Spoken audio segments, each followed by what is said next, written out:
Yon, what's up guys? Welcome to my YouTube channel. This is Ralph Ignacio of Peak Motors, Jose Abad Santos, Manila branch.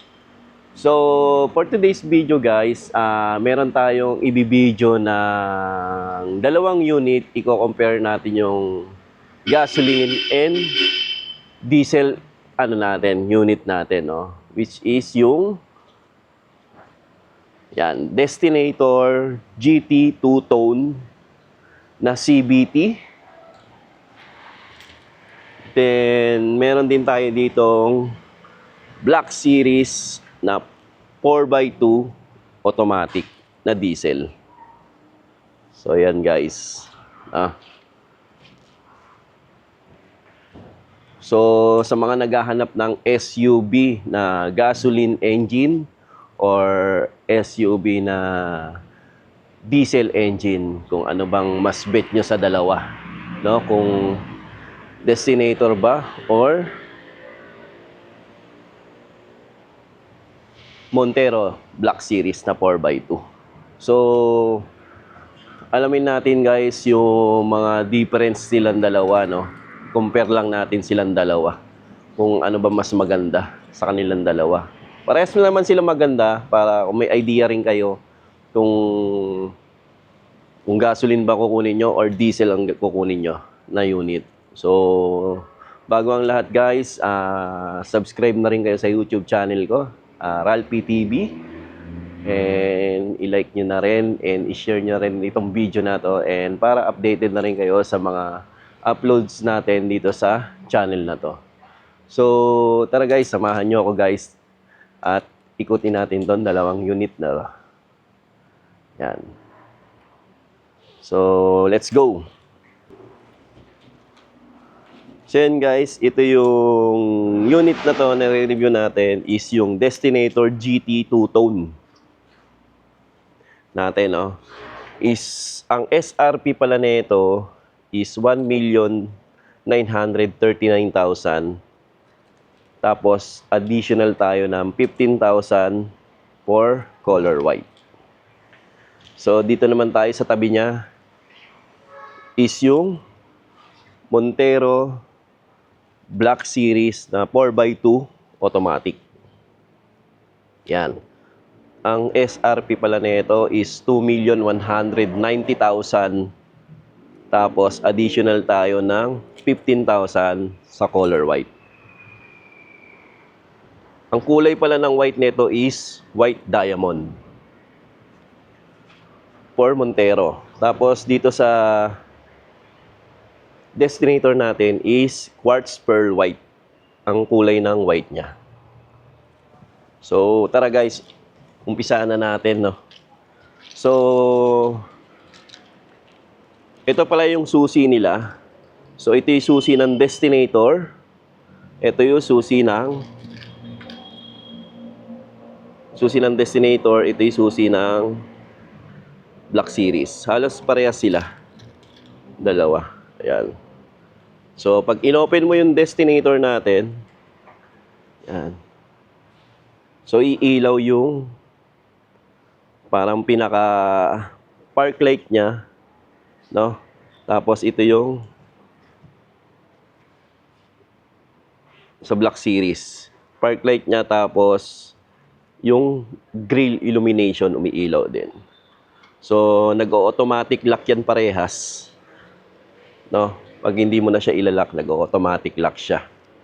So, keyless entry. Yan, smart key. Yan, nag-lock na yung Destinator natin. Tapos, dito, sa headlight, nag-lock na rin to.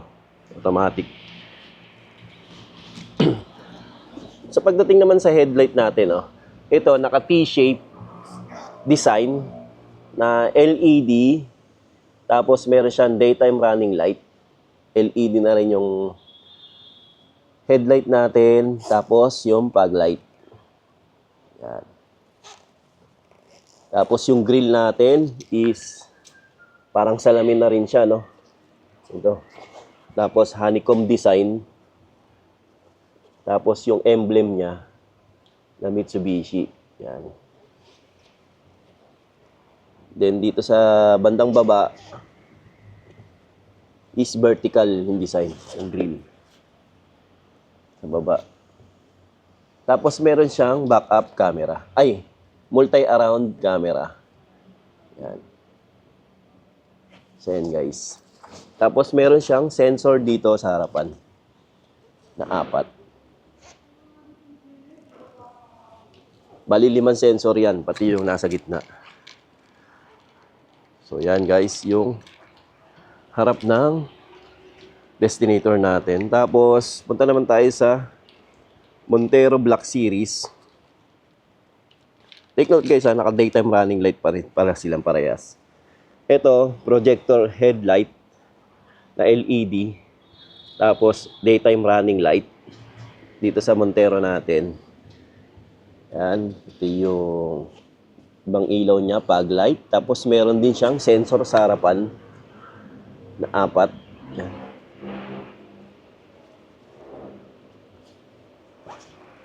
Tapos ito, grill, illuminating grill.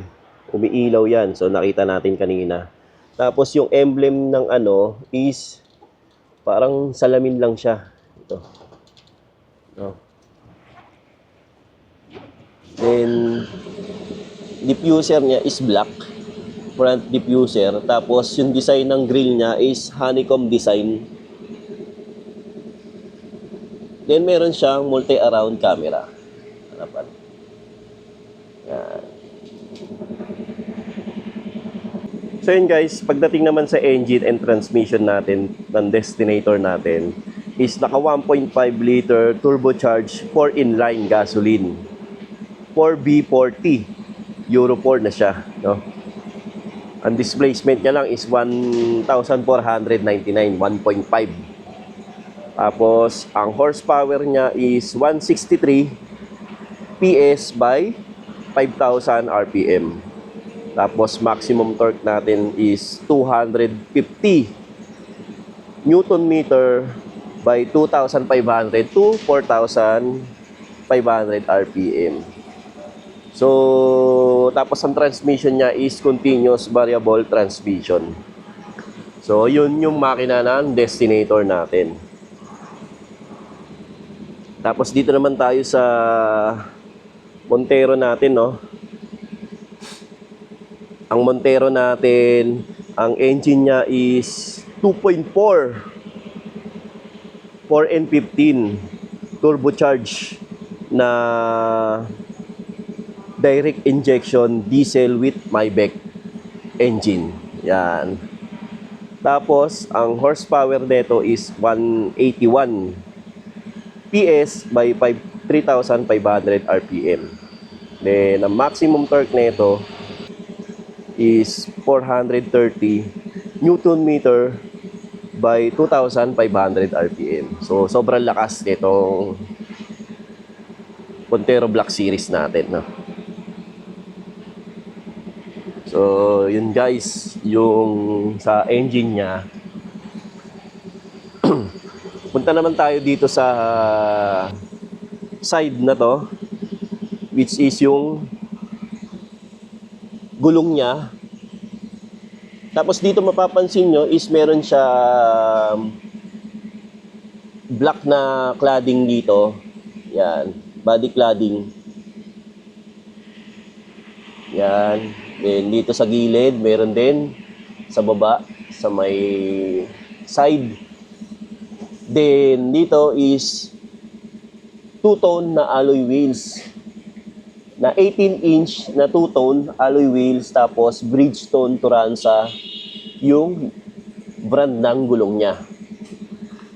So ito, naka two-tone na siya, no? Design na alloy wheels, tapos ventilated disc harap and likod yung ano natin, yung disc natin sa gulong. So yan guys. Tapos dito naman sa Black Series natin is naka 18-inch din siya na kulay black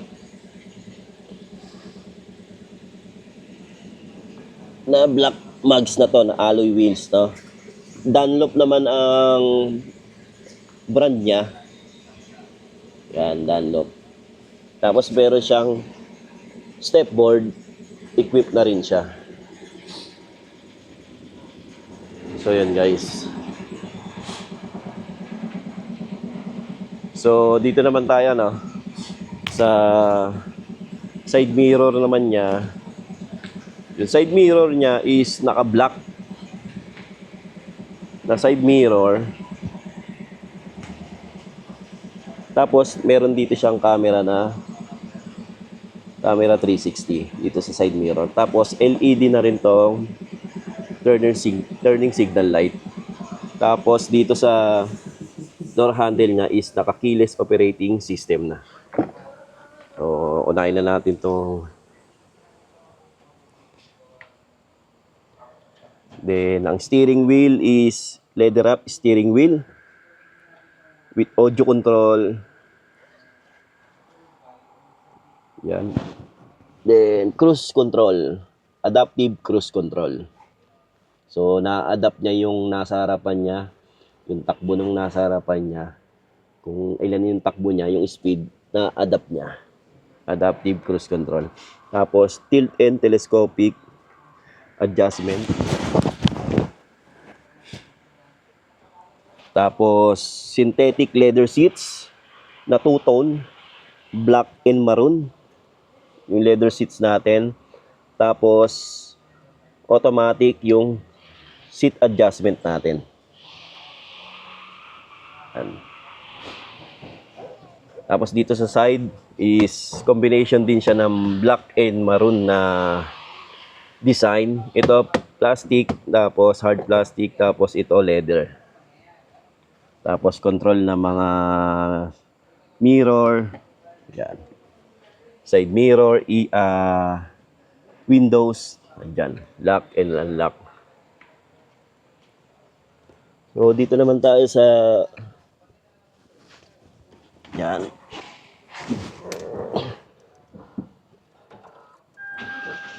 Dito is naka 8-inch na siya na instrument meter cluster na digital. Diba? So yan guys, ito maraming option tong ano niya no. Itong instrument meter cluster. Yan, tapos then ito is 12.3 na touchscreen infotainment natin na Apple CarPlay and Android Auto, tapos wireless charging na to. Itong ano natin. Tapos ang aircon natin is dual zone climate control, tapos with Nano X. Yan.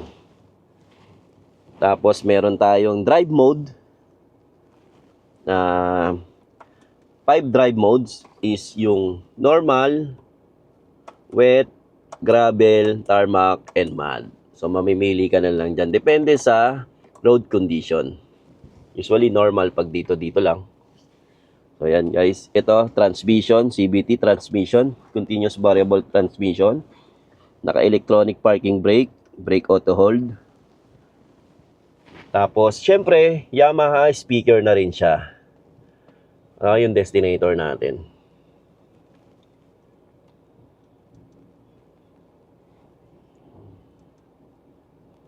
So yan guys. Tapos ang airbag natin, ang airbag pala nito is dual front, side and curtain airbag. Diba? Yan guys. Tapos meron siyang rear view mirror na auto dimming light. So meron siya dito ganyan. Meron siyang pag ginanyan mo option. Yan. Tapos ito reverse camera. Pinaka ano niya. Tapos iba pa yung camera ng reverse. Ito camera lang sa rear view mirror. Tapos panoramic sunroof. Yan.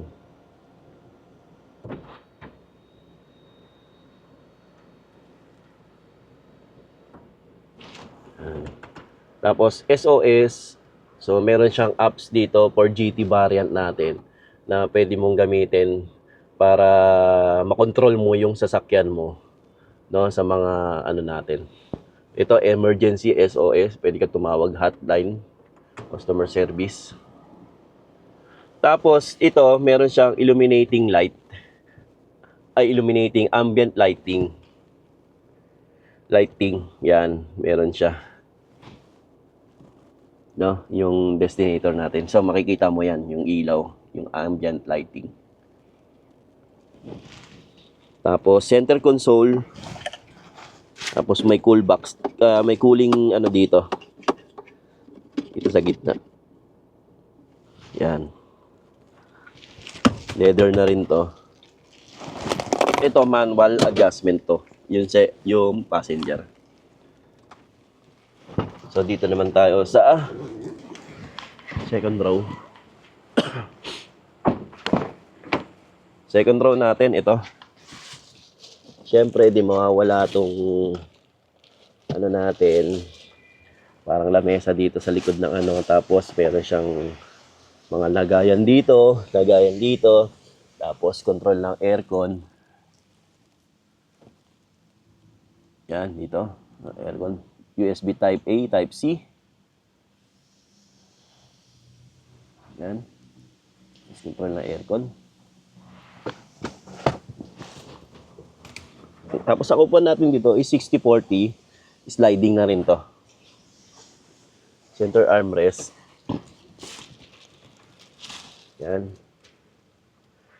With cup holder. So, mabilis lang, no? Yan. Yan, 60-40 split folding and tumbled. Tapos rear spoiler. Tapos ang roof niya is black na. Black roof. Pinante na high mount stamp lamp na LED. Rear wiper. LED na rin yung tail light. Tapos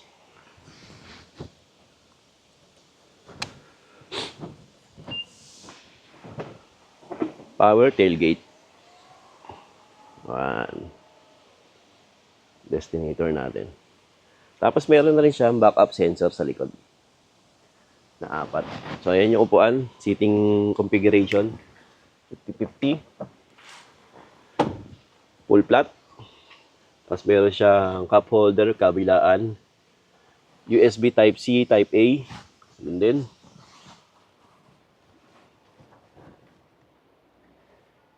Yan, lagayan. Spare tire, naka-mugs din, naka-alloy wheels din. Tapos meron siyang camera. Yan, yun yung camera niya. Tapos ito yung camera nung nasa rear view mirror. Diba? Ganda. So yun guys, naikot na natin yung destinator. Sunod naman natin yung Montero Black Series. Yan. So, ito yung Montero Black Series natin. So, yun yung Montero Black Series natin. Ito naman sa side mirror natin is naka-black siya. Tapos LED na rin yung turning signal light niya. Tapos meron siyang camera 360 din dito. Side mirror. Black yung door handle with keyless operating system. Tapos yung roof is black.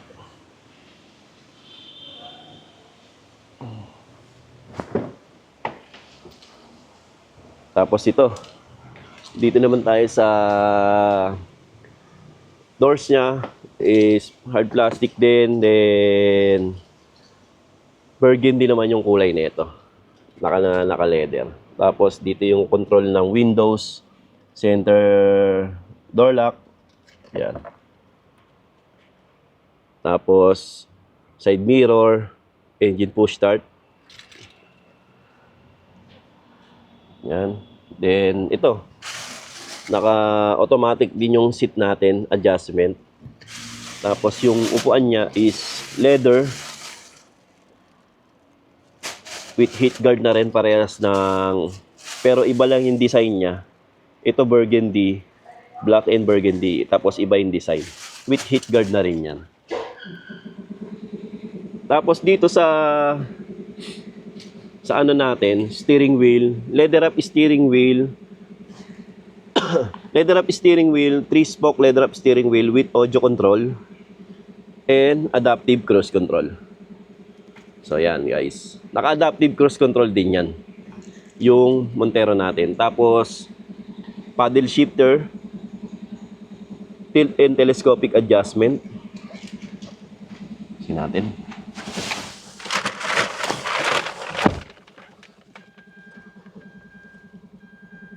Yan, 8-inch din yung instrument meter cluster natin.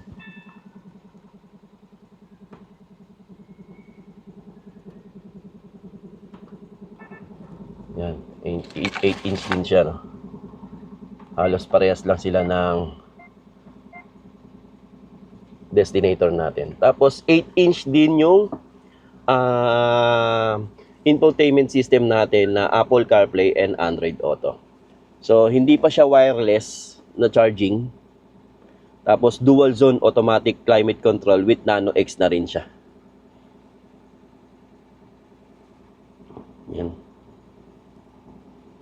Tapos 8-speed automatic transmission yung ano natin, Montero Black Series. Then, electronic parking brake, brake auto hold. Tapos, center console with armrest. Tapos ito, wala siyang cool box dito, yung cooling system niya dito. Tapos ang interior ng natin, Montero is black, no? Ayan, ito, ilaw. Dual front, side and curtain din yung airbag natin. Tapos yung speaker niya is 6 speaker with tweeter. Ito, electronic to. Ang kaiban dito, electronic naman yung passenger na upuan nung Montero natin na Black Series. So tara, second row naman tayo.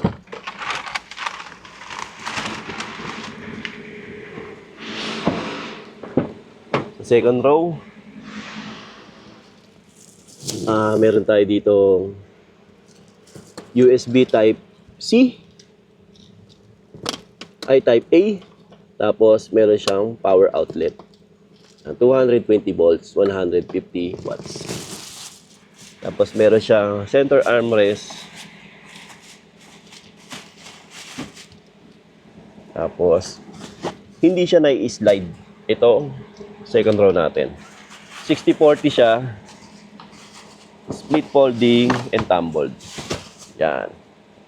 So ito yung upuan natin. Second row, third row, 50-50 siya.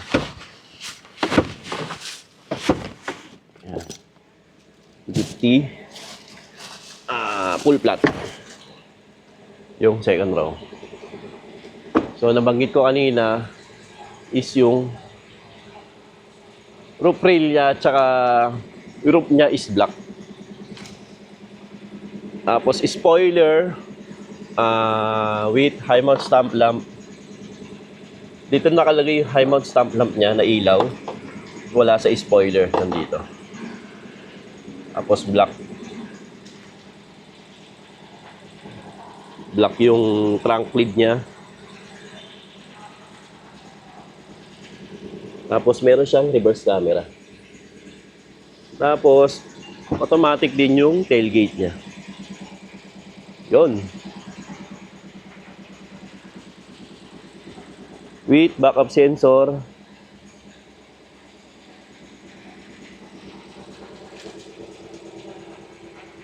So yan guys, ito. Tingnan natin. Diba?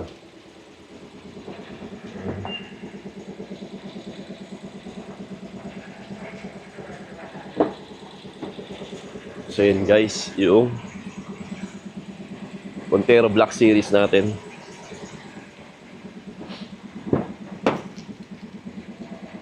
So, napakasimple lang, no? Ang mga unit natin, pero ang daming features nito. Lalagay ko na rin yung mga additional features nito. Netong parehas na unit na to. No?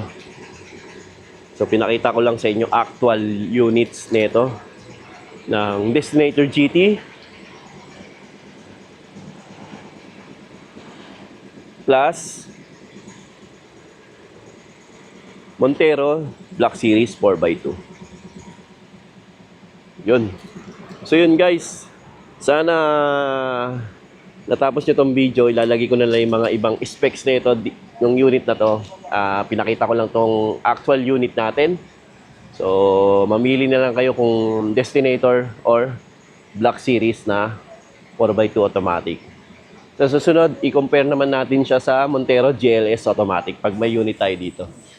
So yun lang guys, sana natapos nyo tong video na to. And nakatulong sa inyo itong video na to, no?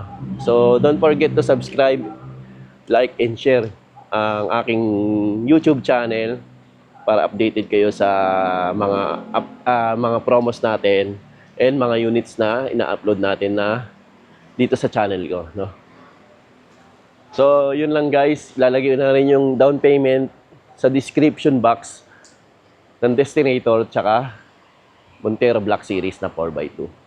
So, yun lang guys. Kita-kita tayo dito sa dealer namin. Sa Peak Motors, Jose Abad Santos, Manila branch. And this is Ralph Ignacio of Peak Motors. Bye guys.